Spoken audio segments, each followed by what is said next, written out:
नमस्कार विद्यार्थियों। पिछले वीडियो में हमने राजपूत कालीन भारतीय सभ्यता और संस्कृति के विषय में जानकारी प्राप्त की थी। आज हम मध्यकालीन भारतीय सभ्यता और संस्कृति का कैसा स्वरूप था, कैसे संबंध थे और कैसा उस समय एक सभ्यता और संस्कृति का दूसरी सभ्यता और संस्कृति के पर प्रभाव था, इसके विषय में जो सांस्कृतिक समन्वय की जो भावना थी वो कैसी थी, इस विषय में जानकारी प्राप्त करेंगे।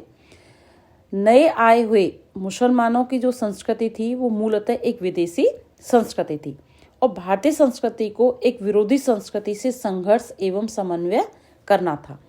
जो भारतीय लोग सभ्यता और संस्कृति की दृष्टि से बहुत रिच थे या ऊंचे थे, किंतु इस्लाम धर्म ने इस्लामियों ने जब भारत में प्रवेश किया तो एक उनकी जो सभ्यता और संस्कृति थी उसमें भी एक अपूर्व शक्ति विद्यमान थी। इसलिए जहाँ मुसलमान भारत के योगी, संतों, धर्माचार्यों, विद्वानों और शिल्पियों के संपर्क में आकर हिंदू संस्कृति और सभ्यता के प्रभाव से प्रभावित हुए बिना नहीं रहे, वहीं इस्लाम के रूप में आने वाली नई संस्कृति और सभ्यता भी भारतीय जीवन और धर्म को प्रभावित किए बिना नहीं रही।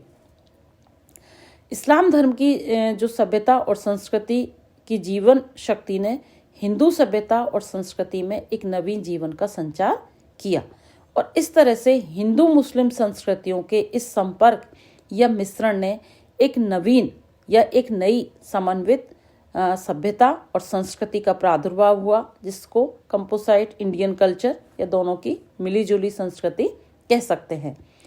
अब हम दोनों संस्कृतियों के एक दूसरे पर पड़ने वाले उन प्रभावों की चर्चा करेंगे या उन बिंदुओं पर अपनी बात करेंगे, क्योंकि वर्तमान में जो भारतीय संस्कृति और परंपरा का जो स्वरूप है वो बहुत कुछ हिंदू और मुस्लिम इन दोनों संस्कृतियों के सम्मिश्रण का ही एक रूप है। तो हम दोनों जो हिंदू संस्कृति और मुस्लिम संस्कृति में दोनों का एक दूसरे पर क्या प्रभाव पड़ा है, इसकी अलग अलग बिंदुओं पर हम आज चर्चा करेंगे। पहला बिंदु है हिंदू समाज पर इस्लाम का प्रभाव। देखिए, हिंदुओं पर मुसलमानों के रीति रिवाजों का गहरा प्रभाव पड़ा। बाल विवाह, बहु विवाह और पर्दा प्रथा मुसलमानों के संपर्क के कारण ही हिंदू समाज में प्रचलित हुई। भारतीय सामाजिक जीवन में जो दासता की प्रथा ने बल पकड़ा, मुसलमान शासक हजारों की संख्या में दास रखते थे और उन्हीं का अनुकरण करते हुए हिंदू राजा और सामंतों ने भी अनेकों दास या दासियों का अनुकरण किया या उनको रखना प्रारंभ किया। मुस्लिम वेशभूषा का भी हिंदू समाज पर प्रभाव पड़ा। हिंदू लोग चूड़ीदार पजामे, शेरवानी, लंबे कोट पहनने लगे। पान चबाने का जो प्रचार है वो बहुत अधिक बढ़ गया था। तो ये सब जो थे वो हिंदू संस्कृति पर मुसलमान संस्कृति का प्रभाव था। हिंदू उस समय फारसी पढ़ने लगे थे और रचनाएं करने लगे। फारसी तथा हिंदी के मिश्रण से उर्दू का जन्म हुआ और हिंदू मुसलमानों की मिलीजुली तहजीब का विकास होने लगा। हिंदू महिलाओं की जो दशा थी वो पहले की अपेक्षा निम्न स्तर पर आ गई। स्त्रियों का अपने स्वामियों अथवा अन्य पुरुष संबंधी पर आश्रित होना एक तरह से समाज की विशिष्टता हो गई थी। मुसलमानों से अपने धर्म या सतीत्व की रक्षा करने हेतु हिंदू स्त्रियों में सती प्रथा देशव्यापी हो गई या फैल गई थी। अब मुस्लिम समाज पर हिंदुओं का क्या प्रभाव पड़ा, ये दूसरा बिंदु है कि मुसलमानों पर भी हिंदुओं के रस्म रिवाजों का गहरा प्रभाव पड़ा। जैसे हिंदुओं के संपर्क से एक पत्नी व्रत के महत्व को मुसलमानों ने समझा और अनेकों मुसलमानों ने एक पत्नी रखने की प्रथा को अपनाया। हिंदुओं के संपर्क के कारण मुसलमानों में विधवा विवाह की जो प्रथा थी वो घटने लगी। मुस्लिम जो राजा थे उन्होंने हिंदू नारियों, रानियों और राजकुमारियों से विवाह किए। हिंदू स्त्रियों ने अपने नवीन ग्रहों में हिंदू प्रथाओं को प्रस्तावित किया, जिससे मुसलमान प्रभावित हुए और मुसलमानों के अंतःपुरों में हिंदू महिलाओं का प्रभाव उन तत्वों में से एक था जिन्होंने इस्लाम और हिंदू धर्म का समन्वय कराया। भारत में आने वाले मुसलमानों में हिंदुओं की तरह सामाजिक विभेद की भावनाएं लेकिन उत्पन्न हो गई थी। उनमें अब अरब, तुर्क, मंगोल, पठान अनेकों जातियां थी और वो भारतीयों की भांति ऊंच नीच या भेदभाव उनमें भी शुरू हुआ। दूसरा, मुसलमानों ने जो जाति प्रथा या जो अछूत भावनाएं वो अपना ली थी। अनेक प्रकार के जो जातियां थी वो बन गई थी और कालांतर में भारतीयों की जो रूढ़िवादिता या अंधविश्वासों ने जो थे उन्होंने मुसलमानों में भी घर कर लिया और वे भी भूत प्रेत उतारा आदि में विश्वास करने लगे। दैनिक जीवन की अनेकों ऐसी बातें थी जो हिंदुओं में थी वो मुसलमानों ने पसंद की, जैसे कि नित्य स्नान करना, शरीर को साफ करना, स्वच्छ रखने के महत्व को मुसलमान मानने लगे। हिंदू पगड़ी को मुसलमानों ने अपनाया। हिंदुओं के त्यौहार, मुसलमानों के त्यौहार में हिंदू आने जाने लगे। इस प्रकार हिंदू परिवारों में हुक्का पीना प्रचलन में था, जबकि भारतीय जो मुसलमान थे वो पान खाने के शौकीन बन गए। तो देखिए, इन सब बिंदुओं से हम ये समझ सकते हैं कि हिंदुओं पर मुसलमानों की संस्कृति का क्या प्रभाव पड़ा और मुस्लिम जो संस्कृति थी उन्होंने हिंदुओं की कुछ चीज़ों को अपनाकर अपनी सभ्यता में समावेश किया। तो दोनों ही सभ्यता और संस्कृतियों का एक दूसरे में समन्वय स्थापित हुआ। तीसरा बिंदु है कि धार्मिक क्षेत्र में दोनों संस्कृतियों ने एक दूसरे को कैसे प्रभावित किया। तो हिंदू और मुस्लिम दोनों जो सभ्यता और संस्कृतियों ने धार्मिक क्षेत्र में भी एक दूसरे पर काफ़ी प्रभाव डाला। जैसे धार्मिक क्षेत्र में मुसलमानों के जो कुछ महत्वपूर्ण और जो स्थायी योगदान थे वो ये थे कि मुसलमान मूर्ति पूजक नहीं थे, किंतु हिंदुओं ने के संपर्क में आकर वो भी मूर्ति पूजा को उन्होंने अपना लिया या मूर्ति पूजा करने लगे। यदि हिंदुओं में बहुत से लोगों ने मूर्ति पूजा का परित्याग कर दिया तो एक बड़ी संख्या में जो मुसलमान थे उन्होंने मूर्ति पूजा को अपनाया। आज गाँवों में अनेक मुसलमानों ने कब्रों को पूजना प्रारंभ कर दिया। हिंदू धर्म का उन पर यह स्पष्ट प्रभाव ही तो है कि वो कब्रों पर फूल पतासे, धूप बत्ती आदि चढ़ाने लगे। मुसलमानों में एकेश्वरवाद के सिद्धांत ने हिंदू धर्म को भी प्रभावित किया और परिणाम स्वरूप हिंदुओं में बढ़ते जा रहे अनेकेश्वरवाद में ढिलाई आने लगी। अब बात करते हैं दोनों संस्कृतियों का पारस्परिक साहित्य पर क्या प्रभाव पड़ा। कि साहित्य के क्षेत्र में भी दोनों संस्कृतियों का सुंदर समन्वय हुआ। हिंदी और फारसी के मिश्रण से उर्दू एक नई भाषा का प्रादुर्भाव हुआ और अनेक मुस्लिम कवियों ने हिंदी भाषा को अपनाकर अपने काव्यों की रचना की। जैसे अमीर खुसरो ने अपने लोकगीतों के लिए बहुत प्रसिद्ध है। इसके अतिरिक्त अब्दुल रहमान, रहीम सतसई, कुतुबन की मृगावती, जायसी के पद्मावत, ये सब आप परिचित हैं और प्रसिद्ध हैं।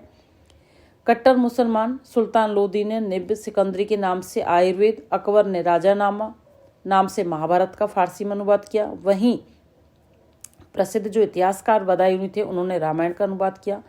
इसके अतिरिक्त अथर्ववेद, उपनिषदों, योग विशिष्ट, लीलावती अनेक भारतीय ग्रंथों के अनुवाद फारसी में किए गए और अनेक हिंदू भी फारसी के अच्छे विद्वान और लेखक बन गए। इस तरह से साहित्य पर भी इन दोनों संस्कृतियों का काफ़ी प्रभाव पड़ा है। अगला बिंदु है कि दोनों संस्कृतियों का एक दूसरे की स्थापत्य कला पर क्या प्रभाव पड़ा। इस विषय में बताना चाहूँगी मैं आपको कि मुसलमानों के आगमन से पूर्व जो भारतीय स्थापत्य कला आदि में चित्रकला और नक्काशी में बहुत ही बारीकियाँ थी। हिंदू कला में पच्चीकारी, कल्पना एवं सजावट पर बहुत ध्यान दिया जाता था। अजंता की गुफाएं इस बात की स्पष्ट प्रमाण है। यदि कभी आपको देखने का मौका मिले तो अजंता की गुफाओं को देख कर आइए, जहाँ पर स्थापत्य कला का बहुत ही सुंदर जहाँ उसकी कलाकारी की गई है। उनको देखकर ऐसा लगता है मानो कलाकार के मन में जो सजीव कल्पना है उनकी बाढ़ आ गई हो, जिससे अपनी अभिव्यक्ति के लिए वह चित्र में कोई खाली स्थान नहीं छोड़ना चाहता। इसके विपरीत मुस्लिम कला अपनी सादगी के लिए प्रसिद्ध थी।